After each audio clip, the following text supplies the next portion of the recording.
Good morning, everybody. So today we are going to start a fresh topic of plus 2 accountancy,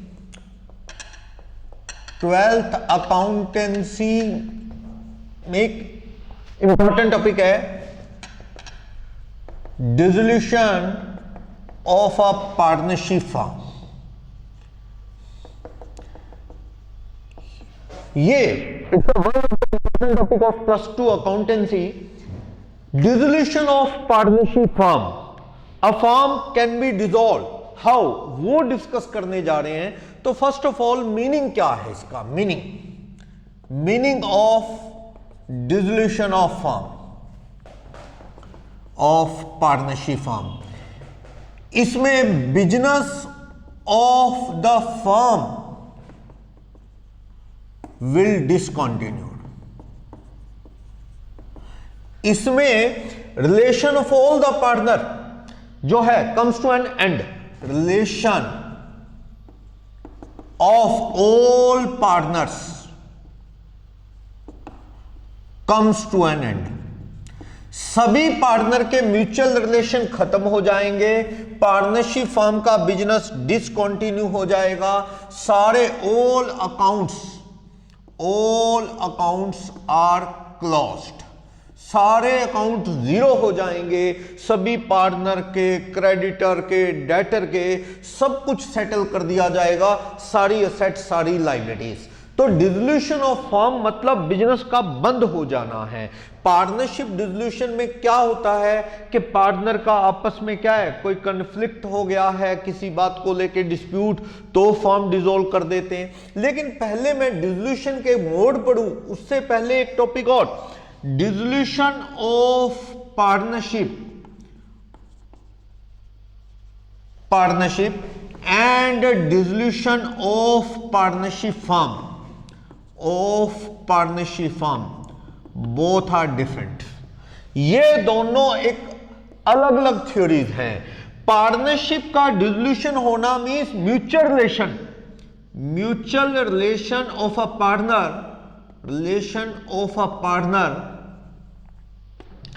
discontinued with other partners. दूसरे partner के साथ relation खत्म. इसमें तो क्या है, सबके all partner relation comes to an end और बिजनेस विल डिसकंटिन्यू. इसमें बिजनेस डिसकंटिन्यू हो जाएगा. मेरा कहने का मतलब जैसे एक पार्टनर का रिटायर हो जाना, रिटायरमेंट, या डेथ ऑफ पार्टनर हो जाना, या पार्टनर को एक्सपेल कर देना, एक्सपल्शन, ये सब सिचुएशन है पार्टनरशिप डिसॉल्व होने के. Suppose A B C are 3 partner, A B C D 4 partner. Suppose D retired from firm. तो अगर D will get retired from firm तो A B C will continue the firm. ऐसे expected है कि ABC will continue the firm, D का आपा हिसाब कर देंगे. ये है डिसोल्यूशन ऑफ पार्टनरशिप. क्योंकि बिजनेस डिसकंटिन्यू नहीं, एबीसी फर्म चलाएंगे, डी का हिसाब सेटल कर दिया जाएगा. That is dissolution of partnership. ये एग्जांपल है डिसोल्यूशन ऑफ पार्टनरशिप, ना कि फर्म. दुकानदारी, बिजनेस विल कंटिन्यू. इसमें बिजनेस बंद नहीं होगा. डी एक्सपायर हो गया या रिटायर हो गया या एक्सपल, निकाल दिया गया फर्म से, तो वो पार्टनर का बाकी पार्टनर के साथ रिलेशन खत्म हुआ है. डी का एबीसी से रिलेशन खत्म हुआ है. सबका आपस में रिलेशन नहीं खत्म हुआ है, डी का हुआ है. और बिजनेस बंद नहीं, बिजनेस कंटिन्यू. जब इसमें बिजनेस कंटिन्यू रहता है, कंटिन्यूड. जबकि इसमें बिजनेस क्या हो जाएगा, डिसकंटिन्यू. ऑल रिलेशन, सबके relation among all partners discontinue. सबके रिलेशन एक दूसरे से खत्म, दुकानदारी बंद. और क्या करना पड़ता है इसमें तो रिवैल्यूएशन करते हो, revaluation of assets and liability, ताकि हिसाब किताब क्लियर करें, जाने वाले को हिसाब दें. इसमें आपको एक रियलाइजेशन अकाउंट बनाना पड़ता है. वो कैसे, वो मैं बताऊंगा. सारी असेट्स लायबिलिटी ट्रांसफर कर दी जाती हैं. All assets and liabilities are settled. सारी असेट्स लायबिलिटी सेटल कर दी जाती हैं, यानी मींस बेच दी जाती हैं या पार्टनर ले जाता है। सारी books close, books of account continue नहीं होती, जीरो बैलेंस हो जाते हैं।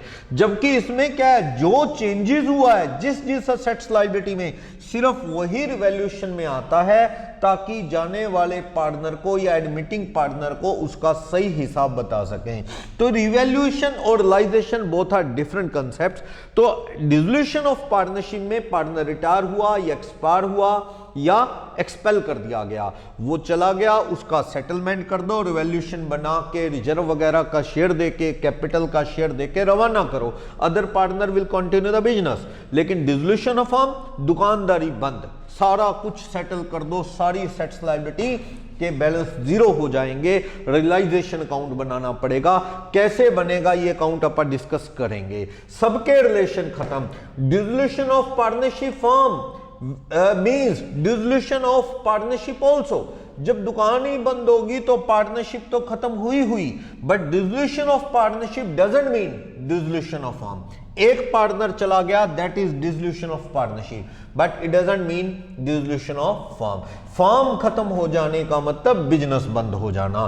तो पहली बात, ये चैप्टर जो अपन डिस्कस करने जा रहे हैं, ये डिसोल्यूशन ऑफ पार्टनरशिप फर्म का है, ना कि डिसोल्यूशन ऑफ पार्टनरशिप। ये सारा अपने को देखना है, सारे अकाउंट्स कैसे खत्म होंगे, वो सारा अपन डिस्कशन इसमें करेंगे। कुछ थियोरेटिकल कंसेप्ट जब हम इसका थोड़ा सा न्यूमेरिकल पोर्शन कर लें तो ज्यादा अच्छे से क्लियर होता है, तो वो देख पाएंगे आप अच्छे से। लेकिन कुछ माइंड में थोड़ा न्यूमेरिकल कंसेप्ट्स आ जाएं तो थ्योरी इजली जो है माइंड में क्लियर हो जाती है। तो डिसोल्यूशन का मीनिंग तो क्लियर हो गया, बिजनेस को डिसकंटिन्यू करना है। All assets and liabilities are to be settle, जिसको देना है दे दो, जिससे लेना है ले लो। पार्टनर के कैपिटल अकाउंट भी क्लोज डाउन कर दो, जिसको क्रेडिट है दे दो और जिसका डेबिट बैलेंस है उससे डिमांड कर लो। सारे अकाउंट जीरो हो जाएंगे, बिजनेस डिसकंटिन्यू हो जाएगा। म्यूचुअल रिलेशन यानी पार्टनरशिप तो डिसॉल्व होनी है इस केस में भी, तो सारों के रिलेशन म्यूचुअली खत्म हो जाएंगे। तो ये डिसोल्यूशन ऑफ पार्टनरशिप रहता है। ओके, फिर अपने को देखना है कि मोड, क्यों mode of dissolution of partnership firm. Partnership firm जो है डिसॉल्व होगी, उसके क्या मोड्स हैं। एक तो गया वॉलंटरली, वॉलंटरली फर्म डिसॉल्व कर लो, जैसे कि म्यूचुअल अग्रीमेंट से, बाय म्यूचुअल अग्रीमेंट। ये हैप्पी एंडिंग है, हैप्पी एंडिंग है एक फर्म की, म्यूचुअली जो आप डिसॉल्व कर लेते हो बैठ के अग्रीमेंट से, बहुत बढ़िया है। आपस में आपके रिलेशन अच्छे नहीं है, you are not on speaking terms, बोलचाल ही बंद है पार्टनर की, ऐसी फर्म को क्यों धक्का लगा रहे हैं। जैसे हस्बैंड वाइफ में डिस्प्यूट हो जाए, तो जब बनती नहीं, बोलचाल बंद है, एक दूसरे को पसंद नहीं करते, तो भैया डिवोर्स अच्छा है ना, अपनी अपनी लाइफ जियो, और क्या सोल्यूशन है, धक्के से चलाओ। तो पार्टनर में ऐसा है। अभी मैं 2-4 दिन पहले एज अ सीए मेरे ऑफिस में कुछ इससे रिलेटेड कंसल्टेंसी के लिए लोग आते रहते हैं, पार्टनरशिप फॉर्मेशन और डिसोल्यूशन। तो अभी कोई मेडिकल शॉप थी 2 लोगों की, वो मेरे पास आए, कहते जी सीए साहब हमें डिसोल्यूशन डीड राइट डाउन करवाना है, डीड बनाना है, डिसोल्यूशन डीड, कि हम आज के बाद क्या है, हमारे रिलेशन सेग्रीगेटेड हैं, we have no relation with each other, we are not responsible for other works, other ones decision, other ones deal, हम उसके लिए लायबल नहीं है। तो मैंने कहा ठीक है आ जाओ, वो आ गए। तो पार्टनरशिप डीड मुझे स्टैम्प पेपर पे देना था उनको, तो मैंने कहा लाओ यार पार्टनरशिप डिसोल्यूशन डीड देना है तो लाओ पार्टनरशिप डीड लाओ, जो आपने आपस में पार्टनरशिप की है वो डीड तो दे दो मेरे को, तो उसके अगेंस्ट मैं क्या कर दूं, डिसोल्यूशन डीड बना दूं, लिख दूं भी इस डेट को पार्टनरशिप बनी थी और now they are not interested to continue the firm, तो प्लीज मुझे क्या दे दो, पार्टनरशिप डीड। वो एक दूसरे को देखने लगे, हंसने लगे, कहता sir there is no partnership deed, हमारे बीच में कोई डीड नहीं है। मेरे को भी हंसी आई, भाई ये तो वो बात होगी कि पार्टनरशिप डीड है नहीं पर डिसोल्यूशन डीड बनाने जा रहे हो। मैंने कहा ये तो वो बात होगी, शादी तो लीगली की नहीं दोनों ने, लेकिन डाइवोर्स लीगली चाहिए। ये तो वही बात होगी भी, मैरिज तो की नहीं लेकिन डाइवोर्स पक्का चाहिए कानूनी तौर पे, दिक्कत ना हो कल को। तो ये तो वही सिचुएशन है। अगर there is no partnership deed तो what you want to dissolve, भैया ओरली पार्टनरशिप की, ओरली अलग हो जाओ, बात खत्म। जब किसी लीगल पेपर पे डीड ही नहीं है पार्टनरशिप का, then what you want to dissolve, क्या डिसॉल्व करोगे? डिसोल्यूशन डीड तभी बनता है if there is partnership deed, दोनों के बीच लीगल पेपर पे, स्टैम्प पेपर पे, फिर उसके अगेंस्ट डिसोल्यूशन डीड बनता है कि ये देखो जी डीड इस डेट को बना था, अब ये कंटिन्यू नहीं करना चाहते, इस तरह। तो मैंने कहा जैसे इकट्ठे हुए थे वैसे अलग हो जाओ, कुछ रिटर्न में तो है ही नहीं। तो इस तरह से कई बार सिचुएशन आती है। तो डिसोल्यूशन के मोड म्यूचुअल अग्रीमेंट से खत्म कर लो फर्म, बहुत ही अच्छा है, लेकिन कभी कभी कंपल्सरी भी खत्म की जाती है, कंपल्सरी डिसोल्यूशन। जैसे मान लो दो पार्टनर थे, एक एक्सपायर हो गया तो अकेले की फर्म नहीं रह सकती ना, डेथ ऑफ पार्टनर से। भाई दो पार्टनर थे, एक्सपायर हो गया, दो थे, एक इंसॉल्वेंट हो गया, तो वो पार्टनरशिप ऑटोमेटिकली खत्म होगी। या फर्म का बिजनेस ही क्या हो गया, फर्म का बिजनेस अनलॉफुल हो गया। अनलॉफुल कैसे हो गया? सपोज आपकी कोई मैन्युफैक्चरिंग थी किसी मेडिसिन की, सरकार ने वो मेडिसिन बैन कर दी, सरकार ने कहा ये प्रोहिबिटेड है, तो अब वो मेडिसिन का बिजनेस था वो प्रोहिबिट होगी, बैन होगी, अनलॉफुल होगी, तो you can't continue your business, आप बिजनेस बंद करना पड़ेगा, कंटिन्यू नहीं कर सकते। तो ये फर्म क्या है, अनलॉफुल हो गई, तो आपको बंद करनी पड़ेगी। क्लियर? कभी कभी म्यूचुअल अग्रीमेंट से कई बार नोटिस बाय पार्टनर ऐसा होता है, जैसे एक पार्टनरशिप बाय विल होती है, पार्टनरशिप बाय विल, उसमें होता है जब तक चाहेंगे चलेंगे, तो जब तक अच्छा ट्यूनिंग है आपस में। मान लो ABC are partner, C is not interested to continue the firm, C नहीं चाहता, उसने AB को नोटिस दे दिया कि I want to dissolve the firm, मैं चाहता हूं फर्म बंद कर दो, तो फर्म खत्म हो जाएगी। ये तो म्यूचुअल रिलेशन है, अलग कर लो, हिसाब कर लो सारा, बाद में क्या AB चाहे इकट्ठा होना चाहे हो जाए, कोई दिक्कत नहीं, लेकिन एक बार फर्म डिसॉल्व हो जाएगी।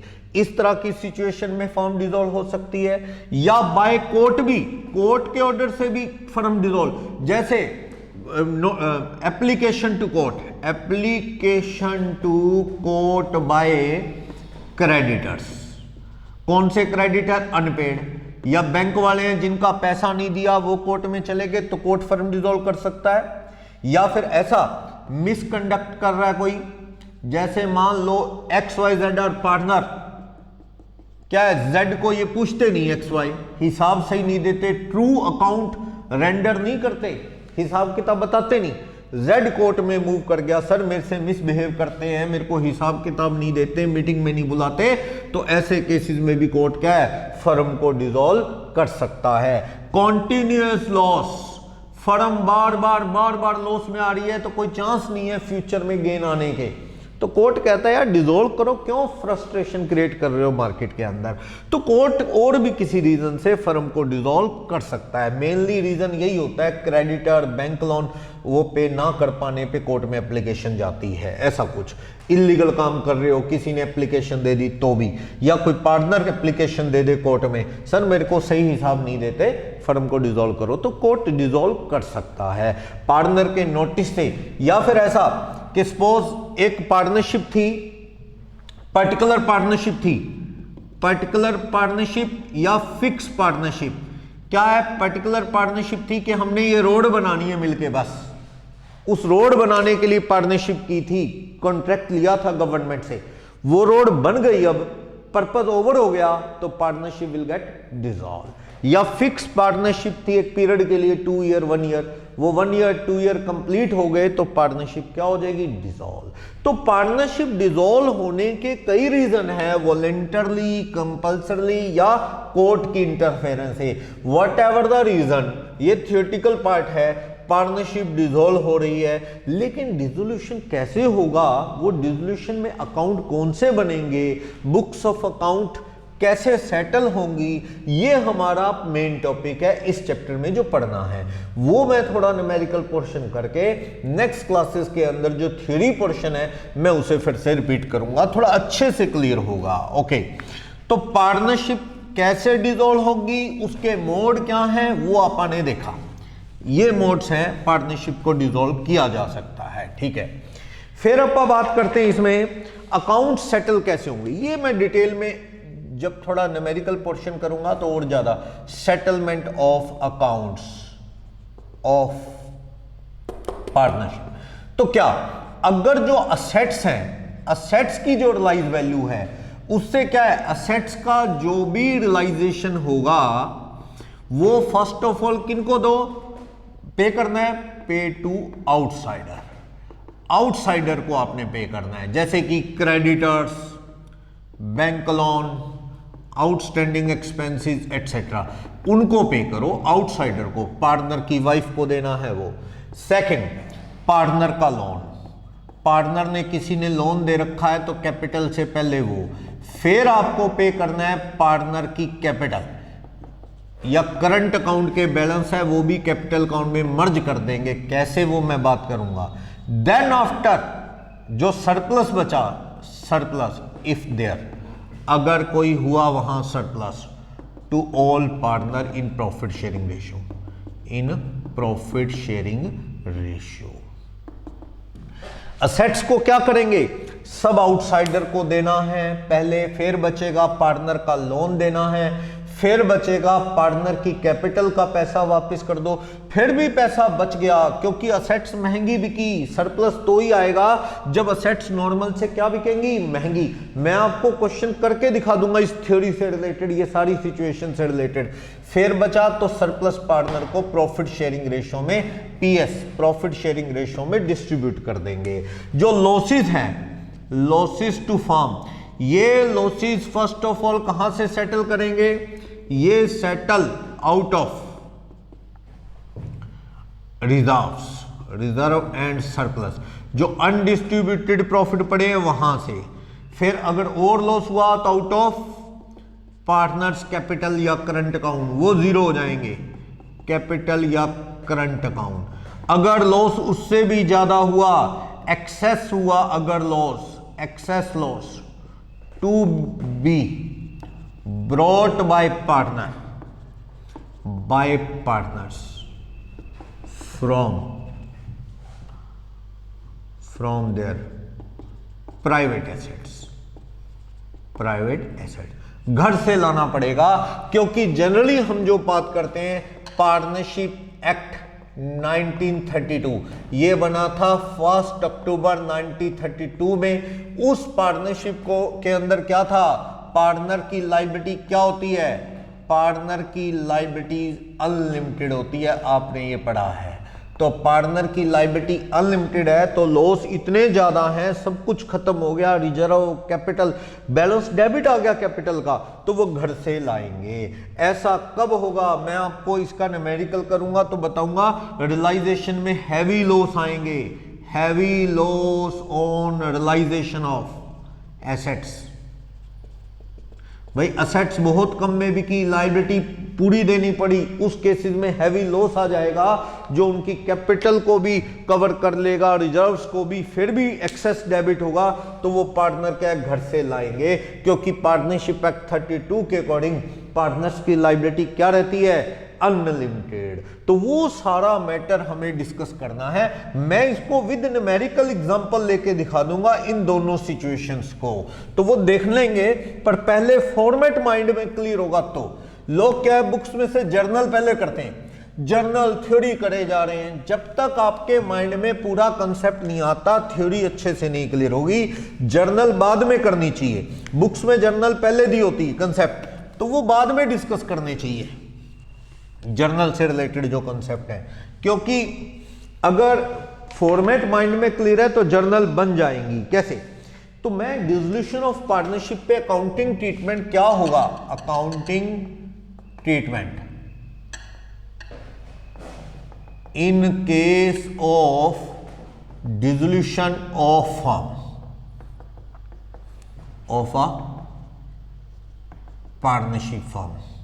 अगर एक पार्टनरशिप फर्म का डिसोल्यूशन होता है, सारे अकाउंट जीरो करने हैं, तो उसमें अकाउंटिंग ट्रीटमेंट क्या, एक तो यहां बनाना पड़ता है रियलाइजेशन अकाउंट। ये फ्रिक्वेंटली नहीं बनता, जो पार्टनरशिप डिसॉल्व होती है ड्यू टू रिटायरमेंट, एक्सपल्शन और death of partner, partnership dissolution होती है तो उस केस में तो रीवैल्यूएशन बनता है। रीवैल्यूएशन तो कोई भी पार्टनर जाते आते वक्त बनता है, जिस जिस असेट्स की वैल्यू में लायबिलिटी में चेंज होता है वो शो करते हैं। जबकि ये रियलाइजेशन बार बार फ्रिक्वेंटली नहीं, ये तो फर्म ही बंद कर दी जाएगी तो बनेगा।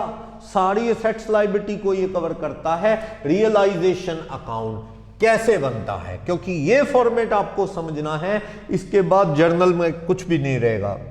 कई बार एग्जाम में जर्नल ही पूछी जाती है। तो ये रियलाइजेशन अकाउंट कैसे, यहां पे आप रियलाइजेशन का डेबिट क्रेडिट साइड शो करेंगे।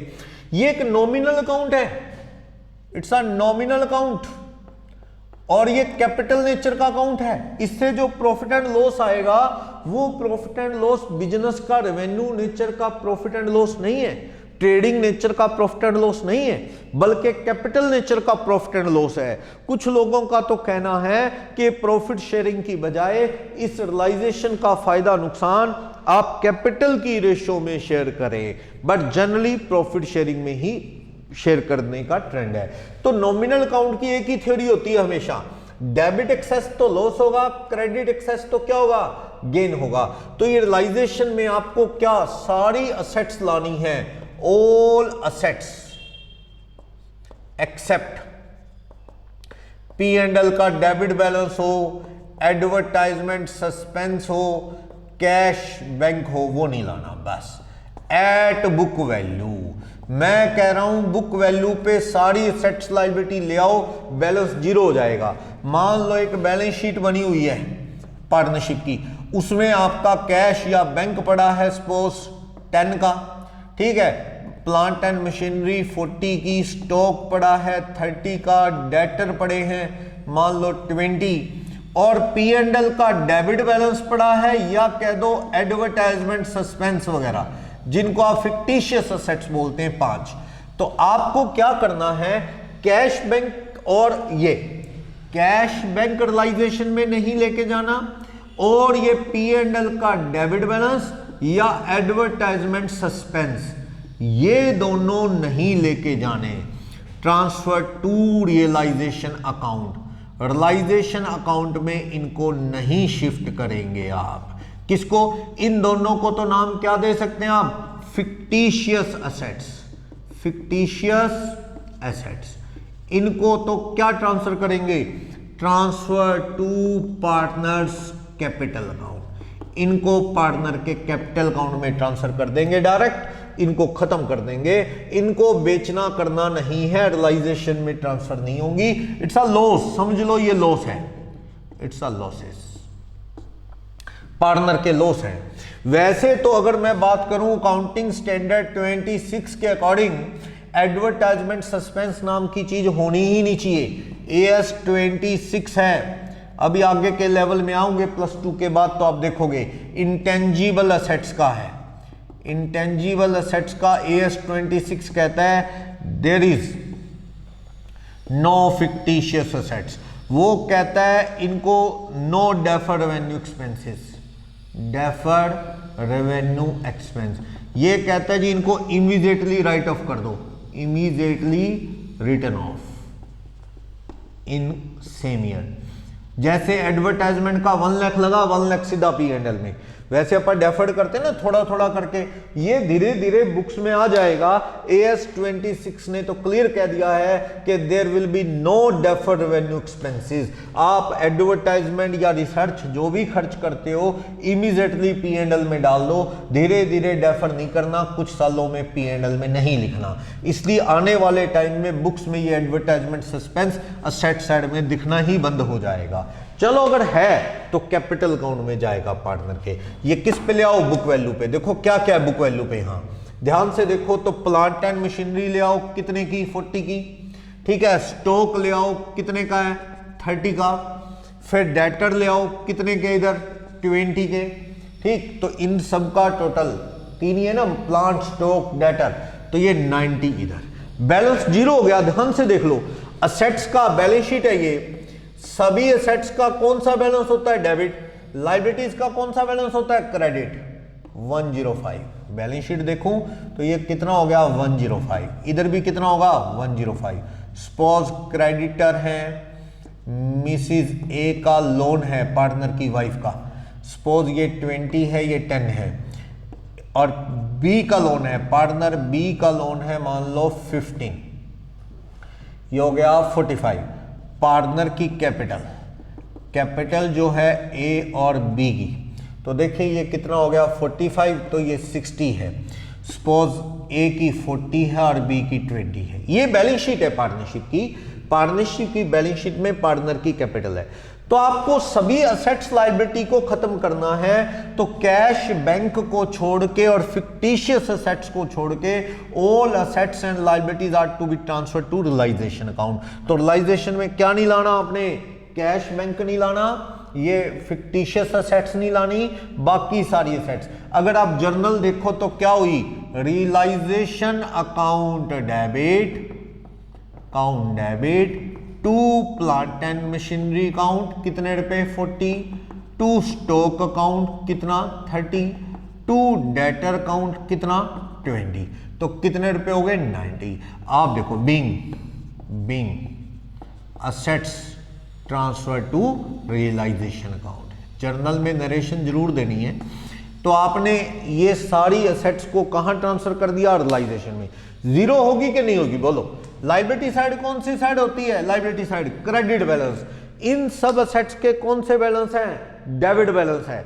प्लांट एंड मशीनरी क्रेडिट होके खत्म होगी 40, डेबिट थी ना, बैलेंस डेबिट, क्रेडिट होके जीरो हो गया। स्टॉक डेबिट था 30, क्रेडिट होके खत्म हो गया। डेटर डेबिट थे, क्रेडिट होके खत्म। तो ये असेट्स खत्म होगी तीनों की तीनों, 40 30 20 जीरो होगी। लायबिलिटीज को भी यहां पे लाओ ऑल आउटसाइड लायबिलिटीज, सारी outside liability at book value पे लानी है। आउटसाइड में कौन आ गया, जैसे कि क्रेडिटर कितने के 20, जैसे मिसिज ए का लोन कितने का है, मिसिज ए का लोन 10 30। ऐसा है, पार्टनर का लोन नहीं लाते यहां, वो आउटसाइडर नहीं है, बाहर वालों का पैसा पहले देना है। तो ये लाए अपन क्रेडिटर और मिसिज ए का लोन। ये बैलेंस कौन से होते हैं लायबिलिटी के, क्रेडिट। डेबिट होंगे तो क्या हो जाएंगे, खत्म। तो आपने एंट्री क्या की, क्रेडिटर को डेबिट कर दिया, क्रेडिटर अकाउंट डेबिट 20, मिसिज ए का लोन डेबिट कर दिया 10, टू रियलाइजेशन अकाउंट कितने रुपए 30, being outside liabilities transfer to realisation account. ये लायबिलिटीज के अकाउंट जीरो हो गए कि नहीं हो गए बताओ। क्रेडिटर का बैलेंस क्रेडिट है 20, डेबिट हो गया 20 खत्म। मिसिस का लोन क्रेडिट था 10, डेबिट हो गया खत्म, रियलाइजेशन में आ गया। तो सारी असेट्स लायबिलिटी, कुछ एक्सेप्शंस हैं, जैसे असेट्स में कैश बैंक और फिक्टिशियस असेट्स वो नहीं शिफ्ट की, लायबिलिटीज आउटसाइडर वाली शिफ्ट की। पार्टनर का लोन या कैपिटल या रिजर्व नहीं, आउटसाइडर का पैसा शिफ्ट किया, रियलाइजेशन में क्रेडिट जीरो। अब आपको क्या करना है, रियलाइजेशन अकाउंट में इनको शिफ्ट कर दिया, इनको सेटल करना है यहां पे। कैसे, जो असेट्स हैं आप बेचेंगे मार्केट में, जैसे बाय बैंक या कैश करके आप असेट्स को ट्रांसफर करेंगे। मान लो प्लांट एंड मशीनरी 35 में बिकी, तो बाय कैश या बाय बैंक 35, ऑटोमेटिकली लॉस हो जाएगा। कैसे, ध्यान से देखो, इधर 40 है, इधर 40 बिकी 35 में, तो डेबिट में 40 क्रेडिट में 35, एक्सेस डेबिट 5 क्या शो करता है, एक्सेस डेबिट 5 शो करता है लॉस हो गया है हमें। क्लियर, ये लॉस को प्रूव करता है। कैसे, देखो डेबिट साइड में कितना आया, डेबिट में प्लांट एंड मशीनरी डेबिट में पड़ी है 40, क्रेडिट में कितने में बिकी 35, 5 एक्सेस डेबिट क्या शो करता है, लॉस। या अपने आप डेबिट साइड एक्सेस आना मतलब लॉस। स्टॉक 30 का था, स्टॉक हमारा 40 में बिक गया, अच्छी बात है।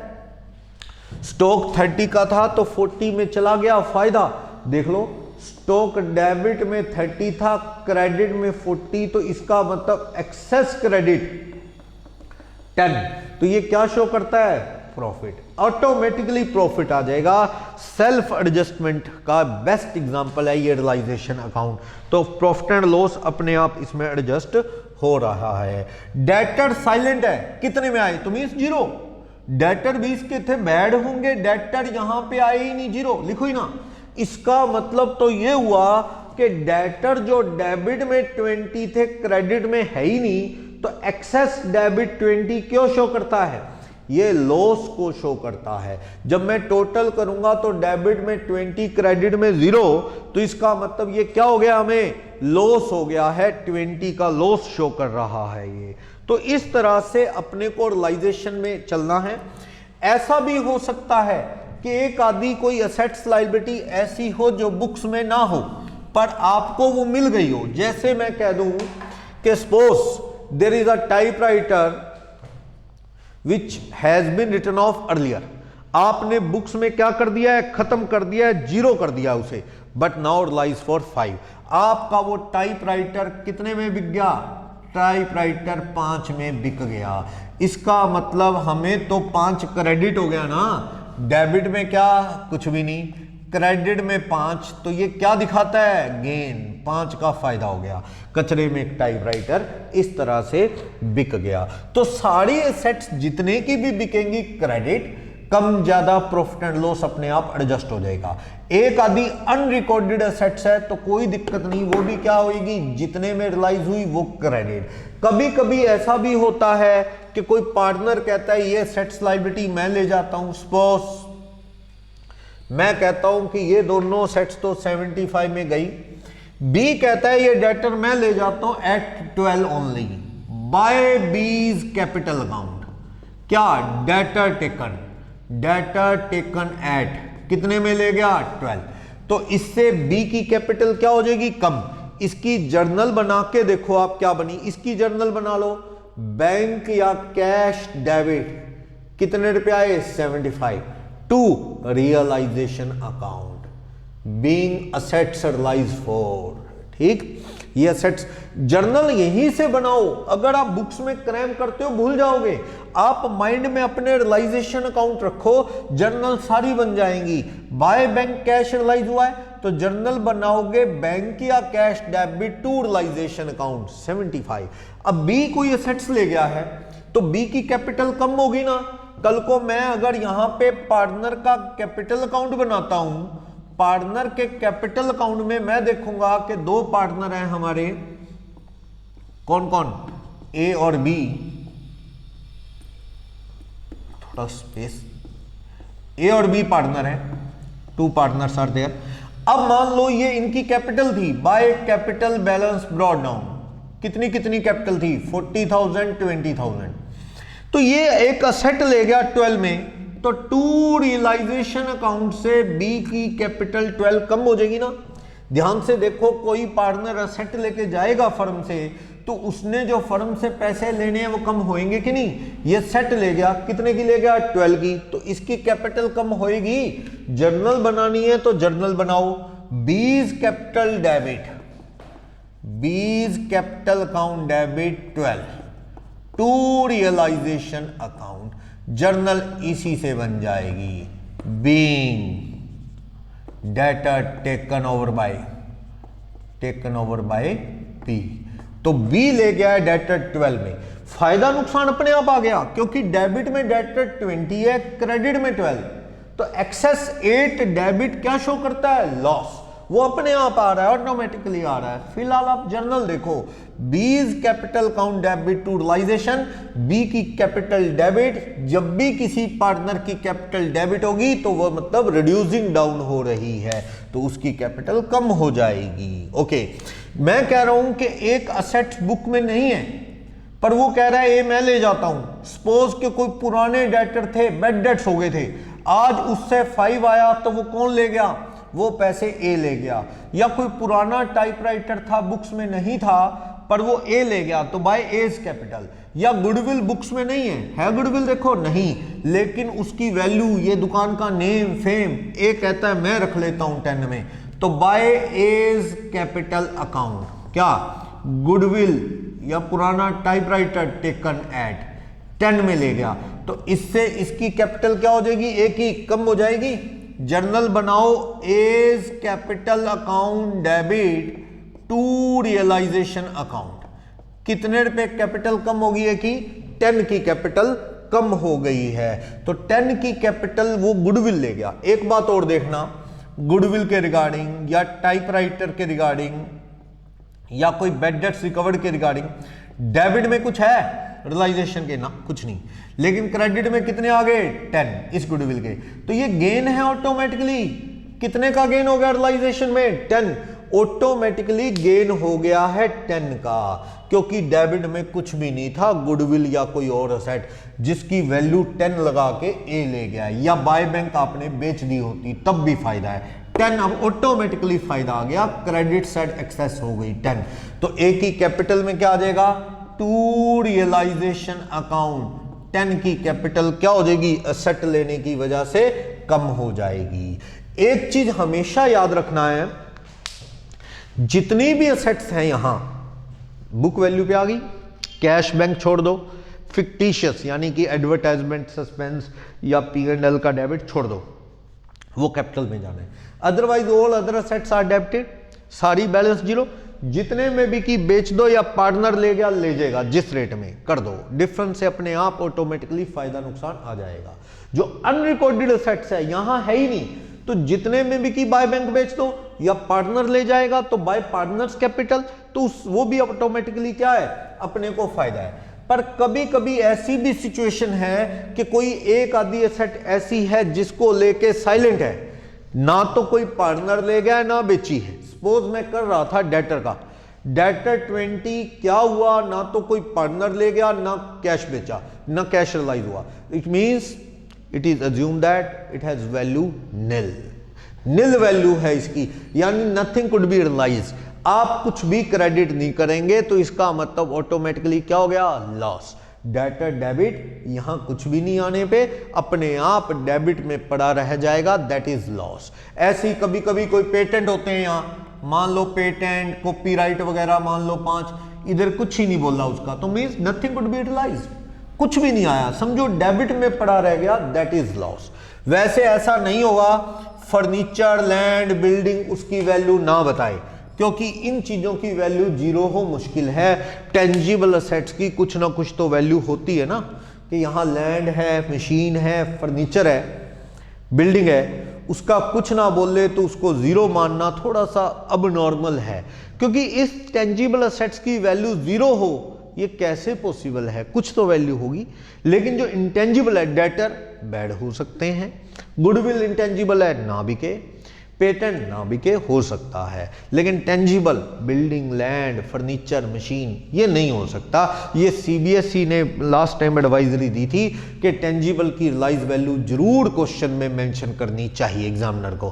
क्यों? क्योंकि उसकी वैल्यू जीरो मानना मुश्किल है। तो पर आप एक ही थंब रूल याद रखो, अगर किसी सेट को लेके साइलेंट है तो it is assume that nothing could be realise, कुछ नहीं मिला, छोड़ दो, अपने आप क्या आ जाएगा, लॉस। चलो, लेकिन लाइबिलिटीज में उल्टा है, अगर किसी लाइबिलिटी को लेके साइलेंट हुआ तो ये ज्यूम करो बुक वैल्यू पे ही पे करना है। जैसे क्रेडिटर को क्या किया नहीं बता रहा, तो आप एज्यूम करो कि पूरा पे किया, क्लियर।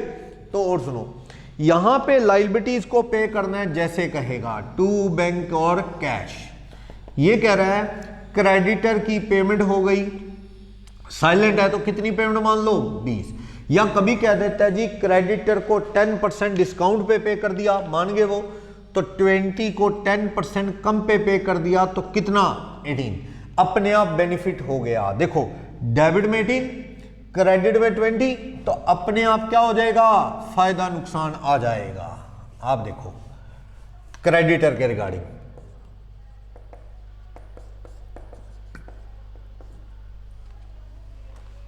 डेबिट क्रेडिट, क्रेडिट में 20, डेबिट में कितना 18, आप देखो नेट क्रेडिट कितना है 2, तो ये क्या है समझो, गेन। ये गेन आ गया, फायदा आ गया।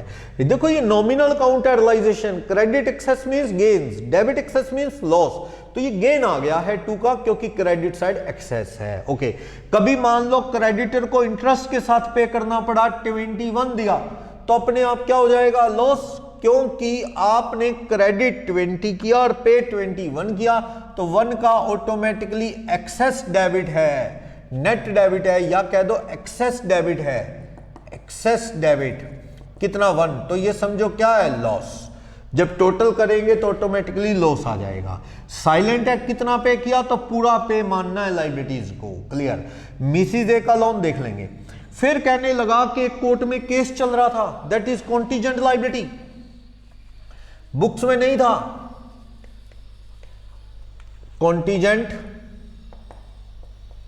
लायबिलिटी बुक्स में नहीं है। कह रहा है कि एक कॉन्टीजेंट लायबिलिटी थी, contingent liabilities of ₹4 is to be paid now.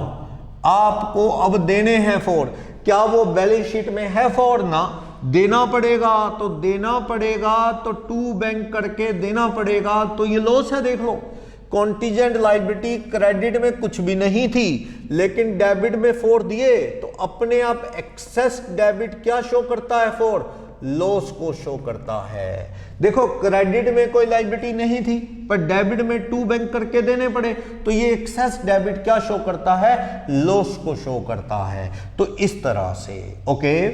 कोई पार्टनर लायबिलिटी ले गया तो ठीक है, उससे पार्टनर की कैपिटल बढ़ जाएगी। जैसे मिस्टर ए ने कहा कि वाइफ का लोन मैं पे कर दूंगा, तो यहां पे 2A's कैपिटल अकाउंट कर दो, क्योंकि ये मिसिज ए का लोन कहता है मैं दे दूंगा, खुद की वाइफ का लोन मैं चुका दूंगा, कहता अपने आप 10। तो फर्म में ये लायबिलिटी ले गया तो इसकी कैपिटल क्या हो जाएगी, ज्यादा। तो realisation account debit 10, 2A's capital account, A की कैपिटल बढ़ गई क्योंकि वो क्या लेके जा रहा है, being firms liability taken over bye ए, टेकन ओवर बाय ए। वाइफ का लोन कहता है मैं पे कर दूंगा, तो फर्म की लायबिलिटी ले गया कितना, 10, तो इसकी कैपिटल बढ़ जाएगी बाय रियलाइजेशन अकाउंट। जर्नल देखो कितने रुपए, 10, इसकी कैपिटल बढ़ गई क्योंकि फर्म की लायबिलिटी ले गया है, तो 2A's कैपिटल अकाउंट करके बढ़ गई। ओके। कभी कभी रियलाइजेशन के एक्सपेंसेस भी आते हैं, 2 बैंक या कैश करके देने पड़ते हैं। मान लो मैं कहता हूं 2 के एक्सपेंसेस हैं, तो रियलाइजेशन के एक्सपेंसेस भी आते हैं, कभी कभी 2 बैंक करके वो देने पड़ जाते हैं। तो ये फायदा नुकसान जो भी है वो रियलाइजेशन अकाउंट में आ जाता है। तो जैसे कहेगा हम तो वो कर लेंगे, मुझे कह रहा है स्टॉक सिर्फ 10 में ही बिका था, तो लो 45, तो आप चेक करो इसमें क्या फायदा और क्या नुकसान हुआ। आप चेक करो कि डेबिट साइड में 90, 25, 12, ये 127 है, क्रेडिट में 30 प्लस 45 प्लस 12 प्लस 10 97 है, तो इसका मतलब हमें लॉस आ रहा है। डेबिट में देखो 90 प्लस 25 प्लस 10 प्लस 2, ये तो 127 रहा, इधर भी 127 रहना चाहिए। कम करो 30, 45, 12 और 10, 30 डेबिट साइड एक्सेस है, ये डेबिट एक्सेस ऑफ क्रेडिट है, ये एक नॉमिनल अकाउंट है। डेबिट एक्सेस रिवैल्यूएशन की तरह, प्रॉफिट एंड लॉस ट्रेडिंग की तरह, डेबिट साइड एक्सेस है इनकम एंड एक्सपेंडिचर की तरह, it means it's a loss. तो ये लॉस कौन शेयर करेंगे, लॉस ए और बी शेयर करेंगे प्रॉफिट शेयरिंग रेशो में। ए और बी का रेशो सपोज 3:2 है, तो इस लॉस को वो शेयर कर लेंगे 18 और 12। इस तरह से ये लॉस ए और बी की कैपिटल अकाउंट में जाएगा। जैसे ये कैपिटल अकाउंट बना हुआ है बाय ए बाय बी 18, 12, तो ए और बी में क्या आ जाएगा, टू रियलाइजेशन अकाउंट। क्या आ गया ये लॉस 18 और 12, तो रियलाइजेशन का loss to be borne by partner in profit sharing ratio, तो 18-12 में वो लॉस बेयर कर लिया है। तो इस तरह से एक आइडिया दिया मैंने ये रियलाइजेशन अकाउंट कैसे बनता है। पर बहुत से बच्चों ने एक चीज नोटिस ही नहीं की कि लॉस प्रॉफिट रिजल्ट कैसे आया। ये वैसे इसकी जर्नल करनी हो, इस लॉस की जर्नल करनी है या लायबिलिटी को पे करने की जर्नल करनी है, तो बहुत ही सिंपल है। देखो इस अकाउंट को माइंड में रखो, कोई भी जर्नल आ जाए गलत नहीं होगी। पहले जर्नल करोगे, क्रैम करोगे, गलत होने के चांस रहेंगे। कैसे, अब इस अकाउंट में देख लो क्या कि आपने ए डेबिट बी डेबिट किया है क्योंकि रियलाइजेशन के क्रेडिट में है, तो जर्नल क्या बनेगी वो देख सकते हो, A debit B's capital debit to realisation account 18, 12 और ये 30 being realisation loss transfer to capital account, capital account में वो लॉस ट्रांसफर कर दिया है।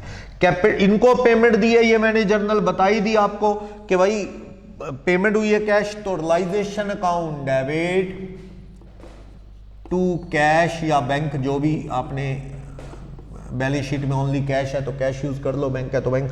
कितनी पेमेंट दी है 25। वाइफ का लोन एक कहता है मैं दे दूंगा तो एक ही कैपिटल बढ़ेगी, तो जर्नल बनेगी realisation account debit to realisation account debit to A's capital account. ये जर्नल मैंने करके दिखा दी पहले, कितना 10 है क्या, ये जर्नल मैं ऑलरेडी आपको बता चुका हूं कि firm's liability being transfer to A's capital. ये भी पेमेंट होगी, एक्सपेंसेस हैं, लॉस है, फॉर्मेलिटी नहीं करनी। ये एसेट्स ऐसे कैसे बिक जाएंगी, कोई न्यूज़पेपर में ऐड निकालनी पड़ेगी कि हम बिजनेस डिसॉल्व करने जा रहे हैं तो ये एसेट्स लेनी है, तो बताओ। ये भी देना पड़ेगा कि firm is going to dissolve, if you have any amount due against the firm you can claim before this date। Date बता दो न्यूज़पेपर में कि फर्म बंद होने वाली है, जिसने लेने हैं तो अपना क्लेम प्रोड्यूस करो, तो क्रेडिटर आ जाएंगे। वो सारा हिसाब किताब निपटाना, ऑक्शनियर भी बुलाना पड़ता है जो बोली लगवाता है सेट्स की कभी कभी, तो वो सारे खर्चे टू के हुए तो टू बैंक या कैश करके वो पे कर दिए टू, इस तरह से। तो ये रियलाइजेशन में लॉस आया जो कैपिटल अकाउंट में हमने डिवाइड कर दिया है।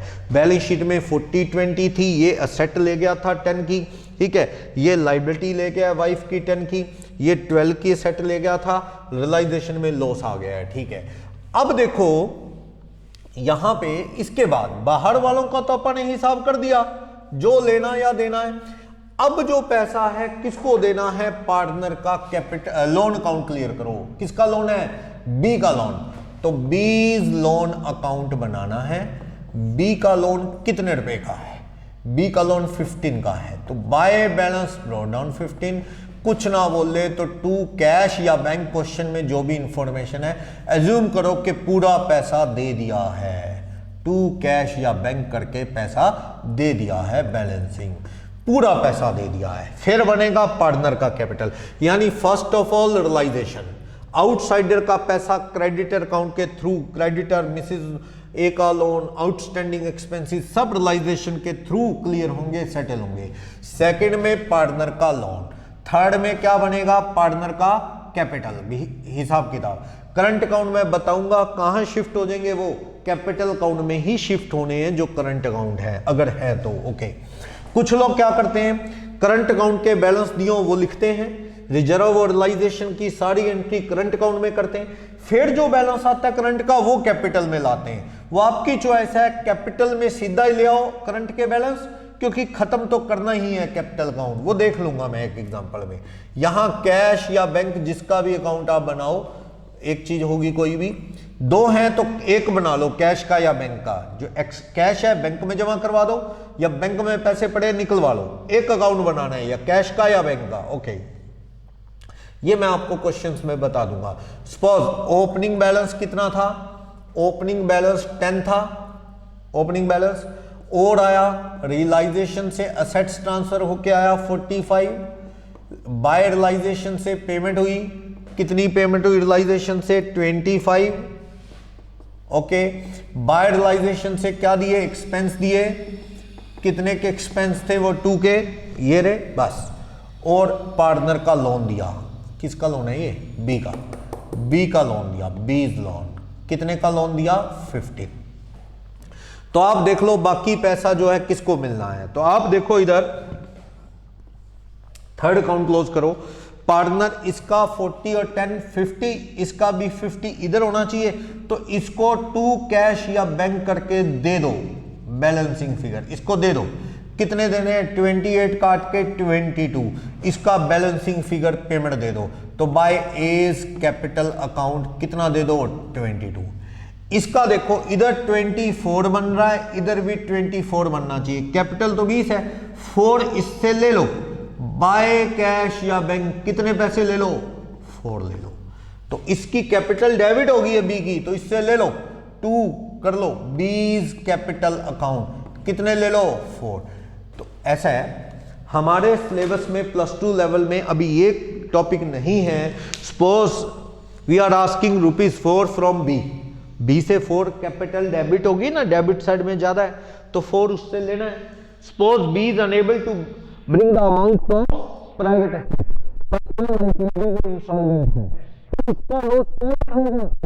ये क्वेश्चन नहीं है हमारे लेवल में, ये बीकॉम और इंटरफेयर लेवल में आपको मिलेगा कि जब पार्टनर क्या हो जाए पर्सनल लाइफ में insolvent, he is unable to bring the amount of debit capital, तो उस केस में उस लॉस को अदर पार्टनर बेयर करेंगे। आपने गार्नर मरे का रूल सुना होगा, गार्नर वर्सेस मरे।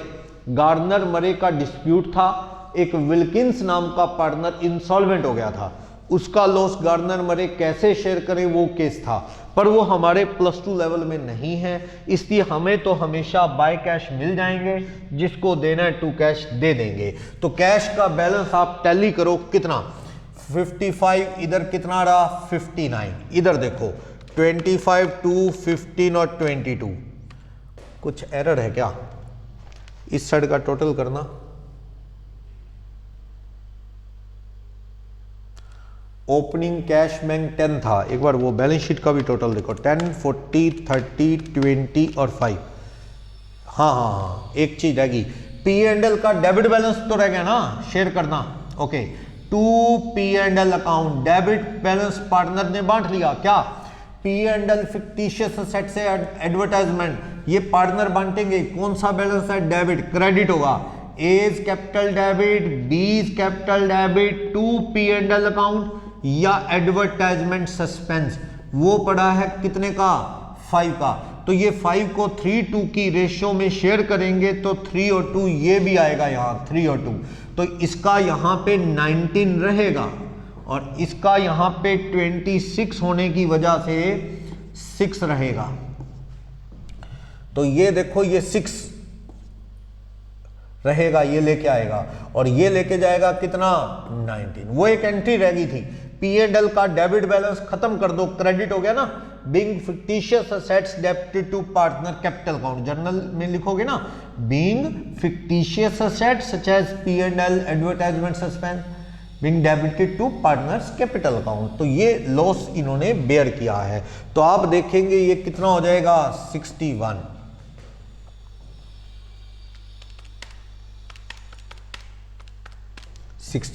इस तरह। ये क्वेश्चन मैं कोई बुक से नहीं ले रहा, मैंने तो अपनी ओर से ऐड ऑन किया है कंसेप्ट समझने के लिए, थोड़ा बेसिक बताया, अभी तो मैं इसको और एलॉबरेट करूंगा तो चीजें और क्लियर होती चली जाएंगी। तो ये डेबिट बैलेंस पड़ा था P&L का या suspense, advertisement suspense, both R losses, fictitious assets जिनकी वैल्यू 0 है, इंटेंजिबल होती है गुडविल, पेटेंट, कॉपीराइट, ये इंटेंजिबल असेट्स हैं, इनकी वैल्यू होती है, इनको तो रियलाइजेशन में शिफ्ट करेंगे, जितने की बिकी ठीक, या पार्टनर ले गया, नहीं तो ना सही, नहीं हुई तो डैश, कुछ भी नहीं, लॉस आ जाएगा अपने आप। लेकिन ये जो फिक्टिशियस है ना, ये नियर टू 0 होती हैं, समझो ये तो सेट है ही नहीं। P&L का डेबिट डिस्ट्रीब्यूट नहीं हुआ पार्टनर में, डेबिट पड़ा है तो कर दो पार्टनर में distribute. Advertisement suspense, all R losses, fictitious assets loss हैं, तो इनको बैलेंस डेबिट है, क्रेडिट करो। पार्टनर की capital AB profit sharing ratio 3:2 में शेयर कर दिया, कैपिटल अकाउंट बनाए, तो इसका क्रेडिट 90, इसको पे कर दिया, इसका डेबिट 6 इससे ले लिया, कैश बैंक टैली हो गए। अगर ये टैली नहीं होते तो it means there is any error, कुछ ना कुछ एरर है, वो चेक कर लेना। कैश या बैंक जिसका भी आप अकाउंट बना रहे हो वो टैली हो जाएगा, 0 हो जाएगा। आप चेक करो, there is no balance pending in the books of account, क्या कोई बैलेंस पेंडिंग है? All accounts become 0, nil. किसी भी चीज का बैलेंस बचा तो बता दो। पार्टनर की कैपिटल के बैलेंस बचे नहीं, जो लेना था ले लिया, जो देना था वो दे दिया। नंबर 4 पे कैश अकाउंट लास्ट में बना, नंबर 4 पे। तो कैपिटल अकाउंट ले लिया, दे दिया, खत्म। लोन दे दिया, खत्म। असेट्स लायबिलिटी बेच दी, खत्म। कैश बैंक लेने देने के बाद वो भी 0। तो बैलेंस किस लिए बचेगा? अगर बैलेंस ही बच गया तो आप समझ लेना कोई एरर है। फिर बुक्स जीरो कैसे होंगी, खत्म कैसे होंगी, कौन उस बैलेंस का क्या करेगा? इट मींस कुछ एरर है, एरर होगा तो बचेगा वरना नहीं बचेगा। तो एक चीज ये माइंड में आपने हमेशा रखनी है, सारे बैलेंस जीरो हो जाएंगे। एक और इंपॉर्टेंट पॉइंट,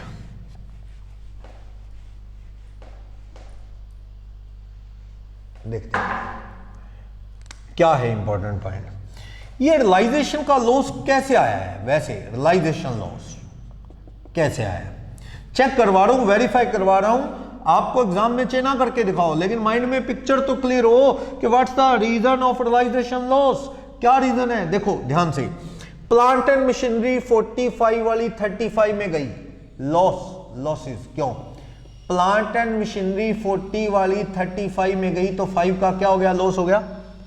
स्टॉक 30 वाला 10 में गया, स्टॉक 30 वाला 10 में बिका तो कितना लॉस हो गया? 30 माइनस 10, 20 का लॉस हो गया।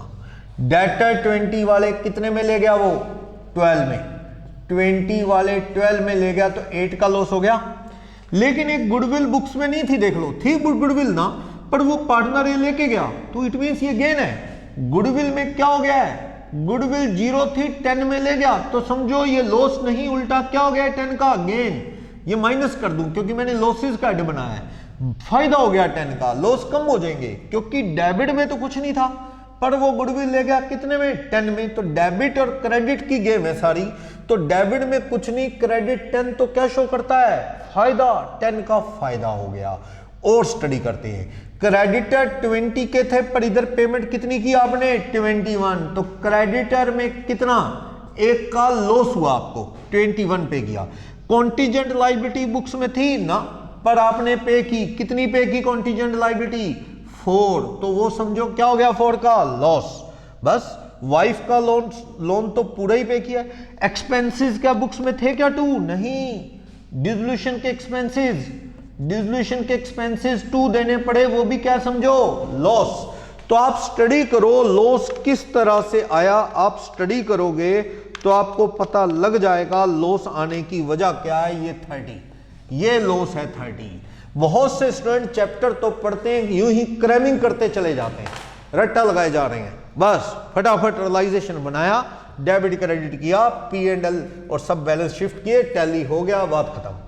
कल को आपसे कोई पूछ लेगा ये स्टडी हम सिर्फ इसलिए कर रहे हैं कि +2 में एग्जाम देना है, बस ठीक है, पेपर सोल्व करना है, नहीं। क्वेश्चन तो आप 100-200 क्वेश्चन कर रहे हैं, कंसेप्ट का लॉजिक पता नहीं होता कई बार आपको, तो वो लॉजिक पता होना जरूरी है। कल को क्या पता मेरी जगह आप लोग खड़े हो यहां और फिर आपसे कोई पूछे तो आपको एम्बैरेस फील होगा कि भाई मेरे को पता ही नहीं रीजन। तो रीजन ये लॉस प्रॉफिट क्यों आता है, किसी ने इस तरह चेक ही नहीं किया आप में से। चेक करना चाहिए, पता तो लगे कि आखिर ये लॉस क्या चीज होती है। ये असेट्स कम में बिकी या ज्यादा में बिकी, उसका फायदा नुकसान, लायबिलिटी कम पे की फायदा या ज्यादा पे की वो नुकसान, तो ये उसकी स्टडी है। ये 30 क्यों आया है ये आपको पता लग गया है, 30 लॉस क्यों आया है, ये पिक्चर आपके पास क्लियर है। क्लियर?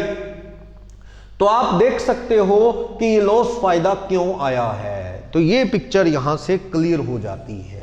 ठीक है, ये बात है। तो आप देखो, एक तो ये बात मैंने आपको बतानी थी, ये चीज बहुत कम लोग जानते हैं। फिर ये डेबिट क्रेडिट की गेम कैसे काम करती है वो, चलो एक और मोस्ट इंपॉर्टेंट पॉइंट कि अगर लॉस आए, रियलाइजेशन का लॉस आए, कितना आया? 30। ये कहां से एडजस्ट होता है? Adjusted, to be adjusted out of reserve and surplus कोई है, उसके बाद पार्टनर का कैपिटल काउंट। तो आप ध्यान से देखो, तो ये लॉस 30 का आया, तो कैपिटल का बैलेंस क्या है? कैपिटल पार्टनर की 40 + 20 60 नहीं है, ध्यान से देखो, 5 का वो P&L का लॉस पड़ा है तो 55 की कैपिटल है। ये लॉस उस कैपिटल को उड़ा रहा है, उस कैपिटल को एडजस्ट कर रहा है जो कैपिटल वहां से बैलेंस आई है। तो मैं ये पूरा एक क्वेश्चन एक ज्यादा लॉस का लेके दिखा दूंगा कि कैपिटल की पेमेंट किस तरह से हो रही है। चलो मैं ये अभी इस टॉपिक थियोरेटिकल पे आऊंगा, पहले आप माइंड में ये फॉर्मेट ले आओ किस तरह से ये जर्नल बननी है। पार्टनर को पेमेंट दी तो कैपिटल टू कैश, पेमेंट आई cash to partners capital account. फिर मैं आपको 2-3 क्वेश्चन के बाद ये जो सेटलमेंट ऑफ अकाउंट है कि असेट्स की रियलाइज वैल्यू को कैसे शेयर करते हैं या लॉसेस को कैसे बेयर करेंगे, वो टॉपिक पे डिस्कशन कर लेंगे हम। कैपिटल में कैसे लॉस एडजस्ट होता है वो देख लेंगे। तो फिलहाल इसमें कोई आपके माइंड में कंफ्यूजन आ रही है तो बताओ, कोई डाउट है इसके रिगार्डिंग तो बताओ यहां। ठीक है, तो ये रियलाइजेशन अकाउंट बनता है। बाकी इसमें थोड़ी और सिचुएशंस है जो अपने को ऐड करते चले जाना है, उसके बाद ये पिक्चर और क्लियर होगी।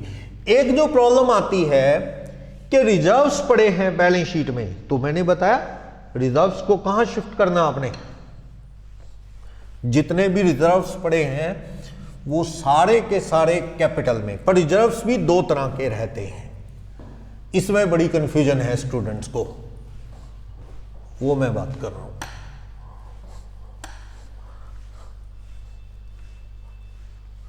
ये तो मैंने एक फॉर्मेट आपके माइंड में डाला है, अभी तो इसको बहुत और चीजें इसमें स्टडी करनी है, फिर जाके क्वेश्चंस और जर्नल इसकी आप अच्छे से कर लेंगे। देखो यहां पे 2-3 चीजों में अक्सर स्टूडेंट को कंफ्यूजन होती है कि whether it is to be transfer to partners capital account और realisation, whether it is liability और रिजर्व। तो चलो मैं यहां 2-3 चीजें लिखने जा रहा हूं। फॉलोइंग आर अनडिस्ट्रीब्यूटेड प्रॉफिट्स और losses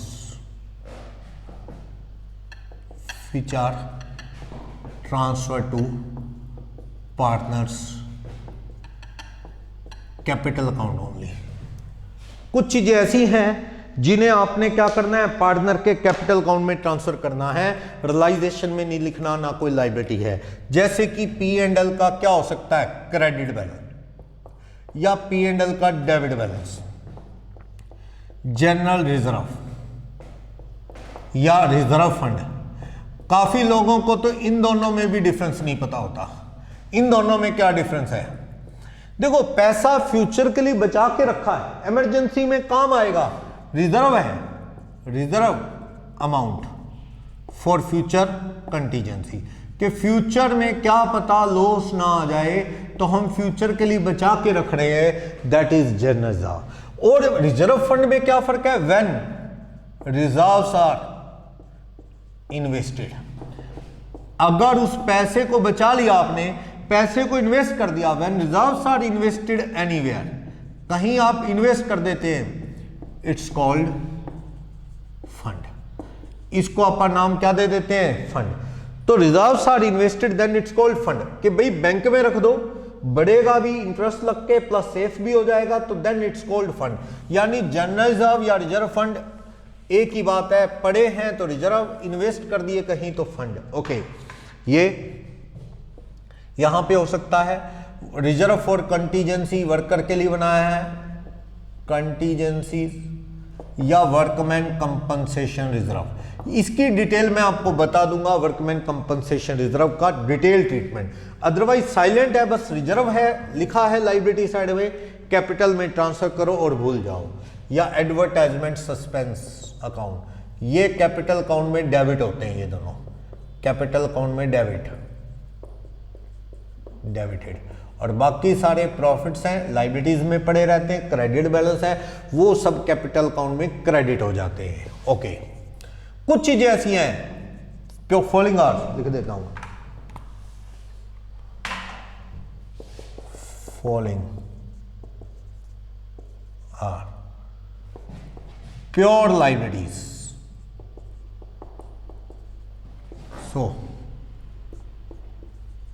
these are transferred to capital account, realization account, transferred to a realization account, and full payment is required to be made. इसकी पूरी पेमेंट आपको करनी है, like other liabilities, creditor etcetera, उसकी तरह। जैसे कि वर्कर्स का वर्कमैन्स सेविंग फंड या सेविंग काउंट या फंड लिखा होता है, प्रोविडेंट फंड लिखा होता है, प्रोविडेंट फंड, ग्रेचुटी फंड होता है वर्कर का, ग्रेचुटी फंड, वर्कर्स का प्रॉफिट शेयरिंग फंड होता है, profit sharing fund. These are pure liabilities. ये वर्कर का प्रोविडेंट फंड है या ग्रेचुटी फंड है, जब वो रिटायर होंगे उनको देना पड़ेगा पार्टनरशिप को, तो ये प्योर लायबिलिटी है। Just like creditor, BP, outstanding expenses, full payment is required to be made. इनके रिगार्डिंग पूरी पेमेंट देनी है, साइलेंट है तो, लाइक क्रेडिटर, आउटस्टैंडिंग एक्सपेंसेस। ये गरीब जनता का पैसा है। आपने देखा है बिहार यूपी साइड से वर्कर काम करने आगे, मान लो दिल्ली में आ रहे हैं ना वर्कर, दिल्ली में यूपी से, बिहार से, बंगाल से, वो बेचारे क्या है साल बाद 6 महीने बाद घर जाते हैं, तो पैसा कहां रखे वो जो कमा रहे हैं? बैंक में जाते नहीं, कम जाते हैं, वो कुछ जाते हैं कुछ नहीं जाते, तो घर में रखते हैं, तो सिक्योरिटी नहीं है, पैसे की सेफ्टी नहीं, तो वो क्या करते हैं अपने एम्प्लॉयर को ही, पार्टनरशिप में नौकरी कर रहे हैं मान लो, एम्प्लॉयर को ही कह देते हैं बाबूजी हमारा पैसा रख लो, ठीक है, बैंक की तरह आप रख लो, जरूरत होगी हम ले लेंगे, वरना घर जाते ही इकट्ठा ले जाएंगे। तो ये वर्कर का पैसा है, इस पे फर्म का कोई राइट नहीं, इट्स अ प्योर लायबिलिटी, उनको देना है तो इसकी पूरी पेमेंट दिखानी है। वर्कर का पीएफ आपने पढ़ा ही है, प्रोविडेंट फंड जो जुड़ता रहता है, हर साल कंट्रीब्यूशन एम्प्लॉयर करता है, प्लस जो एम्प्लॉय का डिडक्ट होता है। ग्रेचुटी फंड रिटायरमेंट बेनिफिट है, गिफ्ट की तरह देते हैं। चलो ज्यादा डिटेल में मैं इसमें नहीं जा रहा। प्रॉफिट शेयरिंग फंड वर्कर को वादा है, जैसे आपने फर्स्ट चैप्टर पढ़ा होगा, उसमें वो मैनेजरियल कमीशन नहीं देते, प्रॉफिट का थोड़ा शेयर लालच देते हैं, उसको शेयर देते हैं, वैसी वर्कर का प्रॉफिट शेयरिंग फंड वही पैसा है जो प्रॉफिट का कुछ परसेंटेज आपने डिडक्ट कर लिया, उसको पे करेंगे वर्कर को। ये प्योर लायबिलिटी है, to be credited in the realization count like other liabilities and full payment is required to be made। इनकी पूरी पेमेंट करनी पड़ेगी। ओके, फॉलोइंग प्रोविजंस कह लो, फंड्स कह लो, रिजर्व्स कह लो, are to be transfer to realisation account only, account only. No payment is required to be made, is required to be made। इनकी कोई पेमेंट नहीं करनी, ये प्योर लायबिलिटीज नहीं है, ना ये अनडिस्ट्रीब्यूटेड प्रॉफिट है। थर्ड कैटेगरी में ऐसे प्रोविजन या फंड या रिजर्व हैं जिनको सिर्फ रियलाइजेशन में क्रेडिट करके छोड़ देना है, इनकी कोई पेमेंट नहीं करनी। जैसे provision for bad debts, provision for bad debts, provision for depreciation, investment fluctuation fund, joint life policy reserve, JLPR, ये सारी चीजें जनरली बैलेंस शीट में अवेलेबल रहती हैं। इनके क्रेडिट बैलेंस है, डेबिट करके रियलाइजेशन में डाल दो, इनको रियलाइजेशन के डेबिट में लिख के भूल जाना है। आपको इधर बैड डेट्स का provision, provision for bad debts, provision for depreciation या इन्वेस्टमेंट फ्लक्चुएशन फंड या JLPR, joint life policy reserve, इन सबको क्रेडिट करके छोड़ देना है, कोई लायबिलिटी नहीं जिसकी पेमेंट दें। ये तो प्रॉफिट्स है, ये तो कैपिटल अकाउंट में जाएंगे, ये सारे डेबिट होते हैं। P&L का balance, general reserve, workman compensation debit to partners capital account, ये तो कैपिटल अकाउंट में शिफ्ट हो जाते हैं सारे। इनको क्रेडिटर की तरह रियलाइजेशन में क्रेडिट करते हैं और टू बैंक करके पेमेंट देते हैं। It's a pure liability. ये दोनों ही नहीं है, ना तो प्रॉफिट्स है ना ही लायबिलिटी, बस रियलाइजेशन में क्रेडिट करके छोड़ते हैं। क्या मतलब है? इनकी सबसे बड़ी पहचान, इनके अगेंस्ट, ये सारी चीजों के अगेंस्ट क्या होगा? There will be corresponding asset in balance sheet. इनकी ये पहचान है कि बैलेंस शीट में इनके अगेंस्ट क्या पड़ा होगा? कोई ना कोई एसेट। अगर इधर फिक्स एसेट है तो उसमें से लेस करके या इस साइड या लेस करके दिखाया होगा प्रोविजन फॉर डेप्रिसिएशन, यानी क्यूमुलेटेड डेप्रिसिएशन। इधर डेटर है तो डेटर के अगेंस्ट क्या लेस करके दिखाया होगा? Provision for bad dates. एक ही बात है, लेस करके दिखाना मतलब क्रेडिट बैलेंस, यह इधर दिखाया होगा। इधर इन्वेस्टमेंट है तो इधर क्या पड़ा होगा, इन्वेस्टमेंट फ्लक्चुएशन फंड।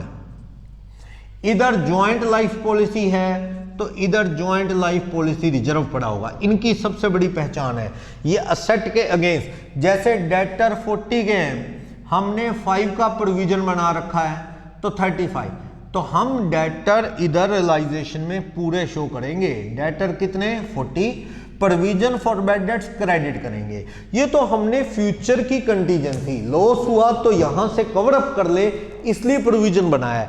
रियल में डेटर तो 40 ही है ना, तो डेबिट में पूरा बैलेंस लिखो। जो ये प्रोविजंस हैं, इन्वेस्टमेंट फ्लक्चुएशन है, एक्यूमुलेटेड डेप्रिसिएशन है, ज्वाइंट लाइफ पॉलिसी रिजर्व है, ऑल हैव क्रेडिट बैलेंसेस। तो इनको डेबिट करना है टू रियलाइजेशन, खत्म। इनको लेस करके नहीं दिखाते, क्रेडिट करके छोड़ देते हैं। तो देखा जाए अपने आप 40 और 5 नेट 35 अपने आप हो गया वो, लेकिन आपको पूरा बैलेंस प्रोविजन इधर शिफ्ट करने हैं। ऐसी फिक्स असेट्स मान लो 100 है, उस पे बैड डेट्स का प्रोविजन 20 है, तो आपको फिक्स असेट्स 100, इधर डेप्रिसिएशन का प्रोविजन 20 क्रेडिट करना है। ऐसे ये कोई लायबिलिटी नहीं जिसकी पेमेंट करें, असेट इधर, उसके अगेंस्ट प्रोविजन इधर, उसको क्या कर देगा ये नेट WDV पे ला देगा। उधर 100 की सेट्स, इधर क्यूमुलेटेड डेप्रिसिएशन 20, तो नेट अपने आप कितना हो गया 80, लेस करके दिखाते तो इस तरह से ये चीज की पहचान है कि इसके अगेंस्ट इन्वेस्टमेंट ना हो। ऐसा नहीं हो सकता कि इन्वेस्टमेंट फ्लक्चुएशन फंड पड़ा हो, JLP ना हो तो हो नहीं सकता कि ज्वाइंट लाइफ पॉलिसी रिजर्व पड़ा हो। तो इनकी सबसे बड़ी पहचान है कि इनके अगेंस्ट असेट होंगी तो असेट्स डेबिट में आ जाएंगी। जैसे JLP होती मान लो तो JLP इधर आ जाती। ज्वाइंट लाइफ पॉलिसी पड़ी है मान लो 40 की, ज्वाइंट लाइफ पॉलिसी रिजर्व है 30 का, तो 40 इधर, JLPR 30 इधर, इसके अगेंस्ट होता है असेट के। तो आपको ये पहचान आनी चाहिए, वरना लोग इसी में कंफ्यूज रहते हैं कि वर्कमैन कंपनसेशन या रिजर्व फॉर कॉन्टीजेंसी वो अनडिस्ट्रीब्यूटेड प्रॉफिट है, directly transfer to partners capital account. General reserve, P&L debit, credit है या डेबिट देख लेंगे, लॉस या फायदा कैपिटल में। ये प्योर लायबिलिटीज हैं, इमीडिएटली रियलाइजेशन में क्रेडिट करके पेमेंट दो, इनको कुछ नहीं करना, दोनों से अलग है। ये असेट्स के अगेंस्ट है, जस्ट रियलाइजेशन में क्रेडिट करना है इनको। ओके चलो, एक और इशू आ रहा है वर्कमैन कंपनसेशन को लेके।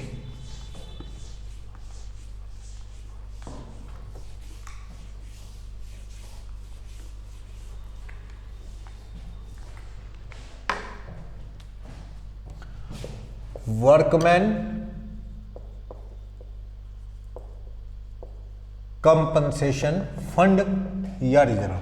मैंने आपको बता दिया रिजर्व और फंड में फर्क ही क्या है। पड़ा है तो रिजर्व है, कहीं इन्वेस्ट कर दिया देन इट इज फंड। तो फंड है या रिजर्व है जो भी ऐसा है कि ये बना तो वर्कर की कंटीजेंसी के लिए कि फ्यूचर में मान लो कोई एक्सीडेंट हो गया, वर्कर को पैसा देना पड़ गया तो इसमें से दे देंगे। तो वर्कमैन कंपनसेशन या वर्कमैन एक्सीडेंट या वर्कर इंश्योरेंस फंड, कोई भी नाम हो सकता है इसका। Workman accident fund, workman insurance fund, insurance करवा देंगे, या वर्कमैन कंपनसेशन फंड, ज्यादातर कंपनसेशन के नाम से पड़ा होता है। तो ये अगर साइलेंट है तो ये अनडिस्ट्रीब्यूटेड प्रॉफिट है, कुछ भी मेंशन नहीं है। तो इनको क्या करेंगे, सिर्फ अगर बैलेंस शीट में पड़ा है इधर workman compensation fund 20, partner A और B है, 3:2 का रेशो है, तो आप बस इसको तो अनडिस्ट्रीब्यूटेड प्रॉफिट मानते हुए पार्टनर का कैपिटल अकाउंट बनाएंगे, कैपिटल अकाउंट में शिफ्ट कर देंगे बस।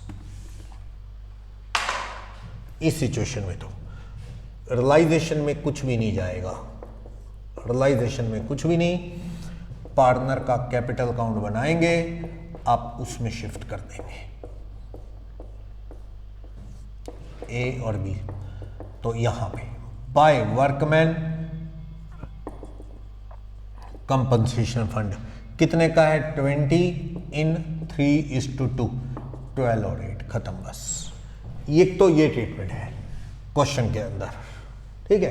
फर्स्ट सिचुएशन तो ये हो सकती है कि पेपर में साइलेंट है, बस वर्कमैन कंपनसेशन का अमाउंट देके छोड़ दिया, तो बस ये अनडिस्ट्रीब्यूटेड प्रॉफिट है, फर्स्ट कैटेगरी वाला, पार्टनर की कैपिटल में ट्रांसफर कर दो। दूसरा सिचुएशन कि बैलेंस शीट के अंदर अपना वर्कमैन कंपनसेशन जो पड़ा है, वर्कमैन कंपनसेशन रिजर्व, ये पड़ा है सपोज 50 का। इसके अगेंस्ट हमें नोट दे दिया, कहता liability against workman compensation reserve. इसके अगेंस्ट जो लाइबिलिटी है वो दे दी अपने को, मान लो 40 की 40। इसका मतलब कोई एक्सीडेंट हुआ है, किसी का हाथ पैर टूटा है, उसको देने हैं, इसके अगेंस्ट 40 देने हैं अपने। इसका मतलब तो ये निकला 40 देने हैं, तो वर्कमैन कंपनसेशन फंड या रिजर्व में 50 है, 40 तो इसके अगेंस्ट क्या है, लाइबिलिटी, ठीक है। और अनडिस्ट्रीब्यूटेड प्रॉफिट कितना है, अनडिस्ट्रीब्यूटेड प्रॉफिट 10 का है, इसका मतलब 50 माइनस 40 कितने का, 10 का है, यही चीज है। तो आपको ये देखना है कि ये पार्टनर का रेशियो 3:2 है। तो आप इस सिचुएशन में क्या करोगे, रियलाइजेशन अकाउंट बनाओगे, आप इसको रियलाइजेशन में ले जाएंगे बाय वर्कमैन कंपनसेशन फंड।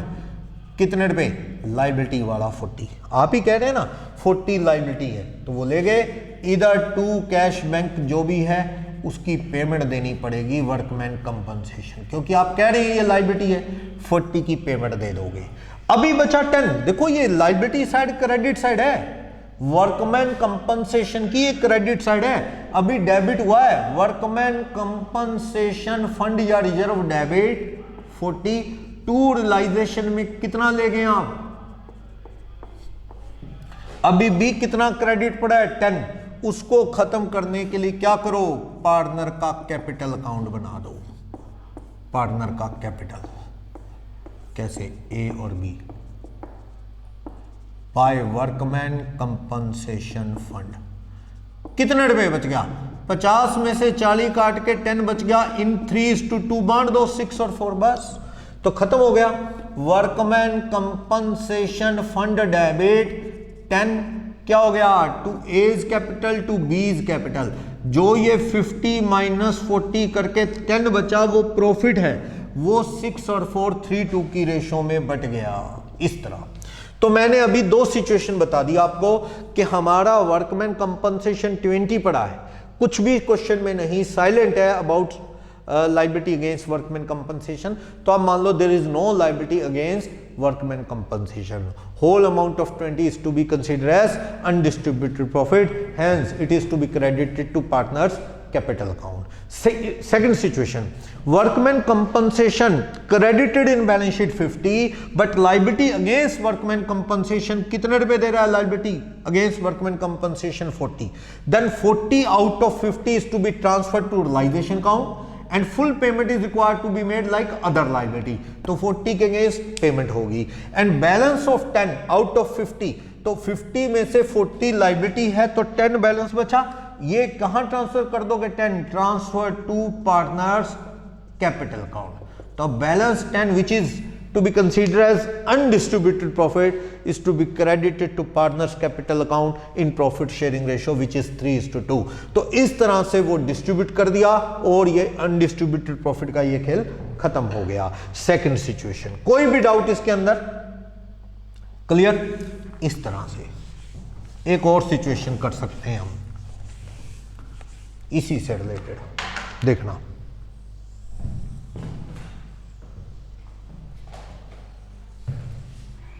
एक और सिचुएशन, क्या देखना, सिचुएशन 3, इसमें क्या हो सकता है, थर्ड सिचुएशन में देखो, एक बैलेंस शीट बनी हुई है, वहां पे वर्कमैन कंपनसेशन फंड जो दे रहा है वो दे रहा है सपोज 80, और हमें कह रहा है नीचे liability against workman, liability against workman compensation fund वो भी 80। अच्छा, तो 80 की ही लाइबिलिटी और 80 का ही वर्कमैन कंपनसेशन, तो मींस सारा का सारा ही लाइबिलिटी है, तो तो आप रियलाइजेशन अकाउंट बनाएंगे। रियलाइजेशन में आप कितना शिफ्ट कर देंगे, बाय वर्कमैन कंपनसेशन फंड कितना 80 शिफ्ट कर दिया, और अगेंस्ट 80 होल इज लायबिलिटी 80 का 82 बैंक या कैश करके आपको पे करना है वर्कमैन कंपनसेशन फंड। कितना पे करना है आपने, 80 पे करना है। कैपिटल में क्या जाएगा, पार्टनर के कैपिटल अकाउंट में कुछ भी नहीं जाने वाला। सपोज 2 पार्टनर हैं ए और बी, उनके अकाउंट में कुछ भी नहीं जाएगा। वर्कमैन कंपनसेशन फंड का नाम से कुछ भी नहीं आने वाला, कुछ भी नहीं।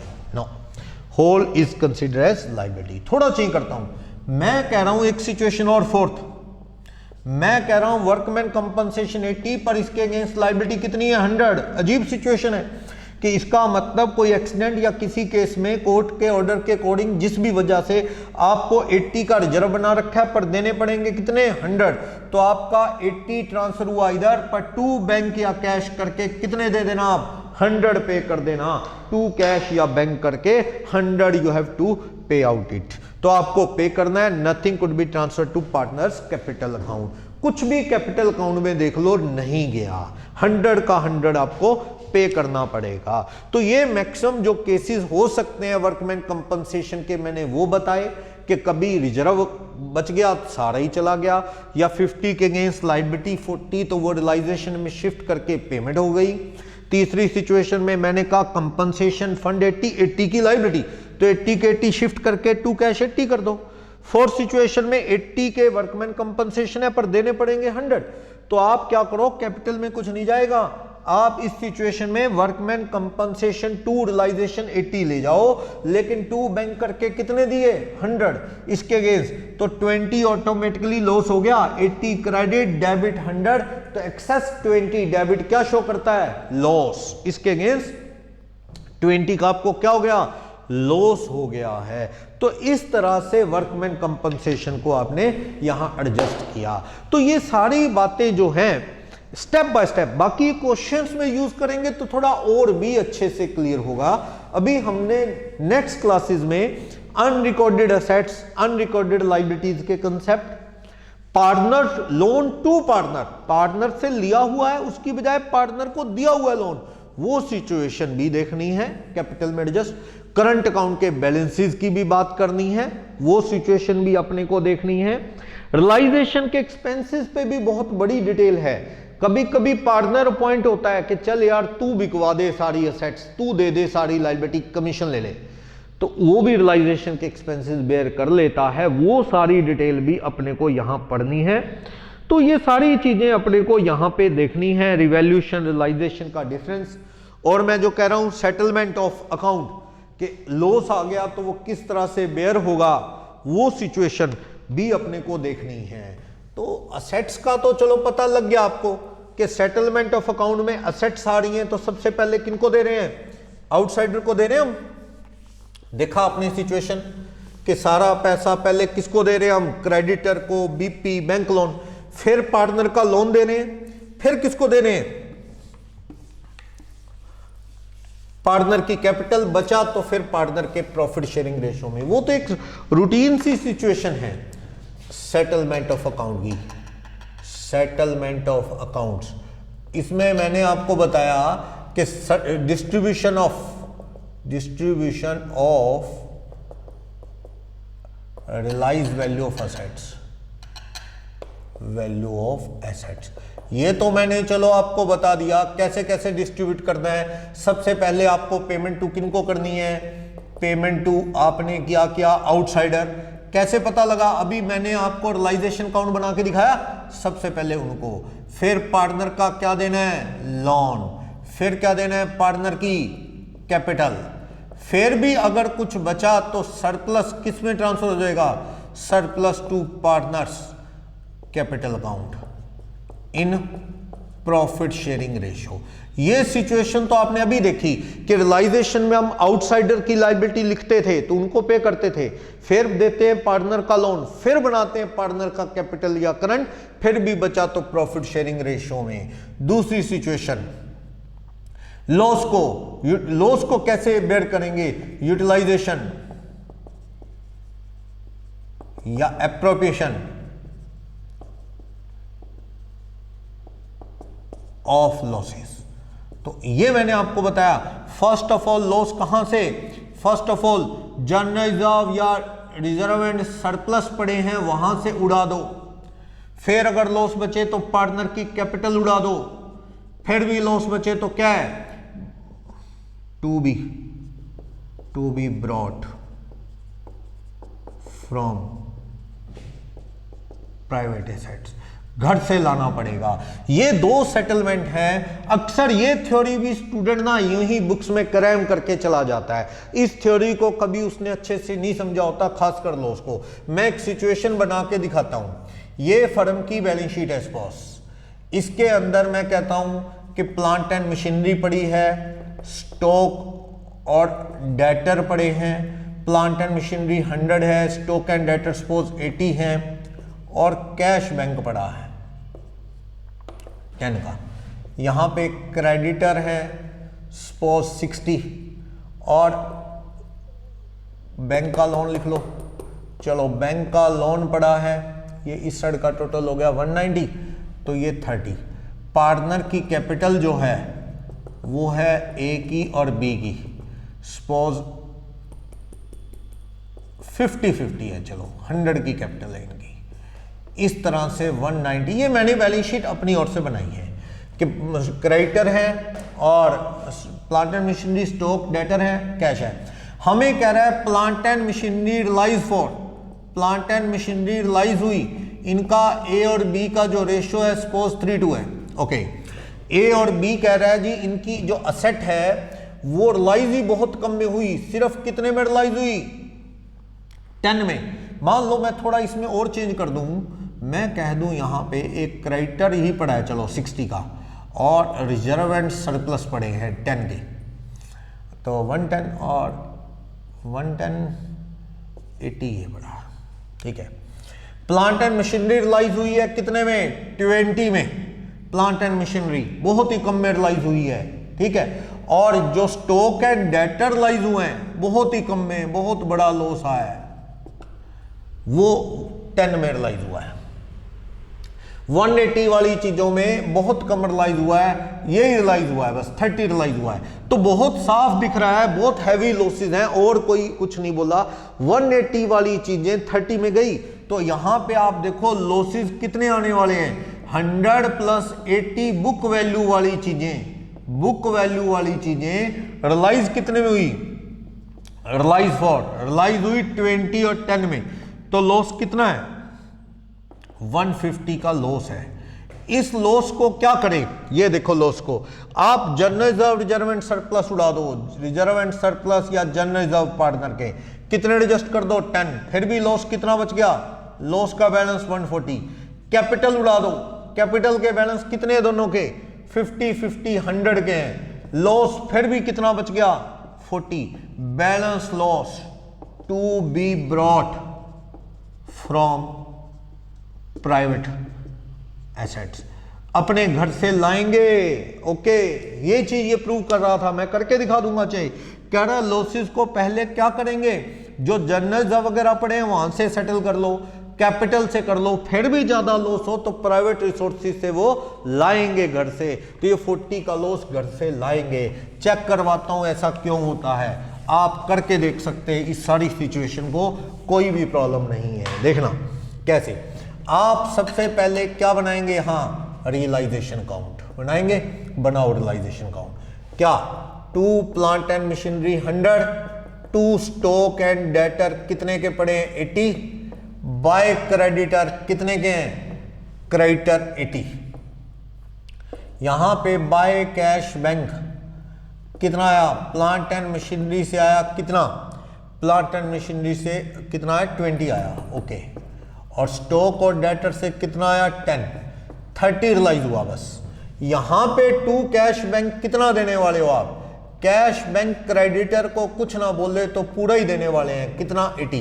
पैसा तो नहीं 80 देने को, तो पार्टनर लाएंगे ना, आपको भी 80 देंगे कैसे, अपने पास 10 पड़ा है, 30 यहां से आया तो लाएंगे ना पार्टनर घर से 40, अभी पता लग जाएगा कैसे लाएंगे। देखो तो आप इधर का टोटल देखेंगे तो ये 260 है, इधर भी कितना चाहिए 260।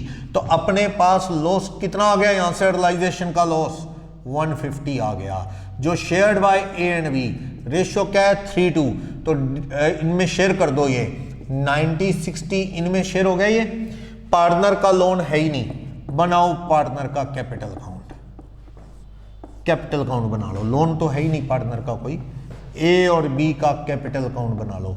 फिर बना लो कैश और बैंक अकाउंट, कितना है कैश या बैंक, अपने पास ओपनिंग बैलेंस पड़ा है 10 का, ये रहा। टू रियलाइजेशन अकाउंट से कितना आ गया, रियलाइजेशन से 30, तो 40 है। क्रेडिटर को देना कितना है, बाय रियलाइजेशन अकाउंट, क्रेडिटर को देना है 80, तो है ही नहीं, पार्टनर लाएंगे, देखना कैसे। बाय बैलेंस ब्रॉट डाउन, कितने रुपए कैपिटल है, 50-50 इनकी कैपिटल है, देख लो 50-50 कैपिटल है। रिजर्व एंड सरप्लस किस रेशियो में बांटे, 3:2 में, 10 है ना, ये 6 और 4 बट गया, 10 × 3:2, ओके। रियलाइजेशन का loss, to realisation account loss कितना 90। अब ध्यान से देखो, इन दोनों के लॉस ने क्या किया, इनके रिजर्व उड़ा दिए, कैपिटल उड़ा दी, फिर भी लॉस पूरा नहीं हो रहा, तो ये घर से लाएंगे। यही तो बात कह रहा था मैं कि भाई लॉस से रिजर्व वगैरह राइट ऑफ कर दो, कैपिटल हो जाए तो बढ़िया राइट ऑफ, ठीक नहीं हुई और भी ज्यादा लॉस है तो घर से लाएंगे। चेक कर लो, इसका 90 है, 6 ये उड़ गया, रिजर्व में से सेटल कर लिया, ठीक है, बच गया लॉस 84, 50 ये एडजस्ट कर लिया, तब भी 34 लॉस ज्यादा है, बाय कैश बैंक करके घर से लाया जाएगा, कितना 34। 2 क्या करोगे आप, एज कैपिटल 34, बी का 60 लॉस है, 4 ये एडजस्ट कर दिया, देखो फर्स्ट ऑफ ऑल, ओके, फिर भी लॉस 56 का बचा, 50 ये एडजस्ट कर दिया, तब भी लॉस कितना बचा 6 का, तो ये घर से लाएगा 2b कितना 6। तो आप देखोगे टोटल लॉस ये 40 घर से लाए जो अनएडजस्टेड है, तो ये 80, इधर भी कितना होना चाहिए 80, बैलेंसिंग फिगर 80 का 80 किसको पे कर दिया, क्रेडिटर को, हिसाब क्लियर। तो वो जो थ्योरी का क्वेश्चन है ना, सेटलमेंट ऑफ अकाउंट, लोग इसको तो समझ लेते हैं क्योंकि क्वेश्चन करते हैं कि जो असेट्स बेच के पैसा आया पहले आउटसाइडर को दे दो, तो वो रियलाइजेशन में देती ही है, देख लो आउटसाइडर को। फिर पार्टनर का लोन दे दो, बिल्कुल पता है, कैपिटल या करंट से पहले पार्टनर का लोन बनाते हैं, उसको देते हैं, ठीक है। फिर अगर बचा कैपिटल का पेमेंट दे दो, पूरी पेमेंट होगी, फिर भी बचा तो सरप्लस प्रॉफिट शेयरिंग रेशियो में पार्टनर ले जाएंगे। ये तो समझ आ जाता है उनको, क्योंकि ये तो रूटीन करते हैं। ये नहीं समझ आता, क्लेम ही करते फिरते हैं, वो ऐसे ही पढ़ लेते हैं इसको कि लॉस आया तो पहले रिजर्व्स में अनडिस्ट्रीब्यूटेड में से करो, फिर कैपिटल में से, फिर भी लॉस कम हुआ तो घर से लाएंगे। पर हाउ, कैसे, ये लॉस कैसे आएगा, ये कभी नहीं पढ़ा उन्होंने। ये मैंने आपको बेस्ट एग्जांपल दे दिया अपनी ओर से ऐड करके कि कुछ इस तरह से हो सकता है। ये क्यों होता है मैंने पहले ही बता दिया। लॉस होने की वजह साफ है, 30 की बिकी ये टोटल असेट्स, कितने वाली 100 + 80 180 वाली, और तो कोई चेंज है ही नहीं, क्रेडिटर की पूरी पेमेंट है, कोई अनरिकॉर्डेड असेट्स या अनरिकॉर्डेड लायबिलिटी है नहीं, तो 180 के 30 आए हैं तो 150 का लॉस है। इस तरह से उस लॉस को अपन ने क्या किया है, एडजस्ट किया है। इसके रिगार्डिंग कोई डाउट है तो आप क्वेश्चन रेज कर सकते हैं। इस तरह से आपका ये क्वेश्चन हो सकता है। तो ये थ्योरी का पॉइंट था, क्योंकि ये जब तक मैं ये न्यूमेरिकल पोर्शन नहीं करता तो आपको ये नहीं समझा सकता था, वरना आप क्लेम ही करते इसको, ठीक है। तो कुछ और कंसेप्ट्स हैं, डेली लाइव क्लासेस हमारी चलेंगी +2 काउंटिंग के रिगार्डिंग, और आप इसमें कोई भी क्वेरीज है, किसी भी बुक से रिलेटेड क्वेरी है, मार्केट के अंदर कोई बुक ओसवाल की, DK गोयल साहब की, TS ग्रेवाल साहब की बुक, अरियंत की बुक, किसी भी बुक, किसी भी क्वेश्चन पेपर के रिगार्डिंग कोई क्वेरीज है, आप मुझे कॉल कर सकते हैं, नंबर हमारे मैसेज पोस्ट कर सकते हैं, चैट बॉक्स के अंदर मैसेज डाल सकते हैं, ठीक है। फेसबुक मैसेंजर के थ्रू क्वेरी आप अपनी रेज कर सकते हैं, आई विल आंसर इट। और अगर जरूरी हुआ तो मैं इसका वीडियो उस क्वेश्चन का आपको बना के, और लाइव चैट में आप डालेंगे तो इमीडिएटली आपका क्वेश्चन लाइव सेशन में ही सॉल्व करेंगे। तो डेली बेसिस पे +2 की क्लासेस चलेंगी। आपके माइंड में कोई भी डाउट, कोई भी क्वेरी हो तो आप क्या है, विदाउट एनी हेजिटेशन आप रेज कर सकते हैं। अपने फ्रेंड्स को भी ये लाइव सेशंस जो मॉर्निंग में रूटीन 10:30 to 11 बिटवीन, ये डेली बेसिस पे चलेगा। आप इन क्लासेस को कंटिन्यू कर सकते हैं और मैं न्यूमेरिकल क्वेश्चंस दूंगा, नोट्स पीडीएफ प्रोवाइड करूंगा।